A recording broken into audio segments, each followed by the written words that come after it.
Жедел ақпарат, саламатсыздар ма құрметті көрермендер. Ең соңғы жаңалықтар алушылардың қатарына білгіңіз келсе, лайк және подписаться таңбаларын басып, біздің арнамызға жазылуды ұмытпаңыз. Қазгидромет мен ТРМК синоптиктерді ертең 25 қарашада республиканың 14 өңіріне қолайсыз ауа райына байланысты ескерту жасады, деп хабарлады Массагет-КЗ тілшісі. Ұлытау облысының оңтүстігінде тұман күтіледі. Батыстан оңтүстік-батыстан жел соғады. Түнде облыстың шығысында екпіні 18 күтіледі. Қарағанды облысының солтүстігінде шығысында бұрқасын, көктайғақ күтіледі.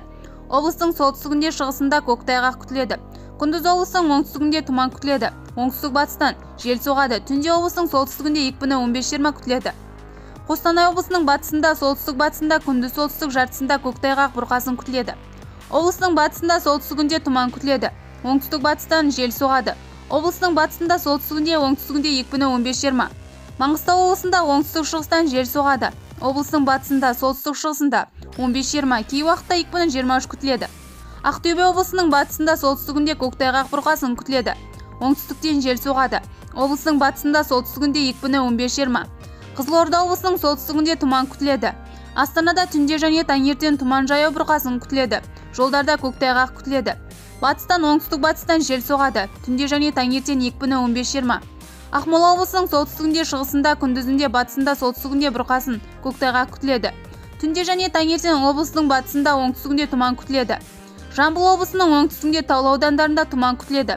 Солтүстік-батыстан соғатын жел оңтүстік-шығыс желісіне ауысады. Облыстың оңтүстігінде, батысында, солтүстік-шығысында, таулы аудандарында 15-20, түнде екпіні 23-28 күтіледі. Абай облысының солтүстігінде, шығысында, оңтүстігінде жаяу бұрқасын, тұман, көктайғақ күтіледі. Жел оңтүстік-батыстан соғады. Облыстың солтүстігінде, батысында, орталығында 15-20, екпіні 23-28. Павлодар облысының солтүстігінде, шығысында көктайғақ, жаяу бұрқасын күтіледі. Оңтүстік-батыстан жел соғады. Күші 15-20. Түнде облыстың солтүстігінде, шығысында екпіні 23-28 күтіледі. Бізді бақылауды жалғастырыңыз.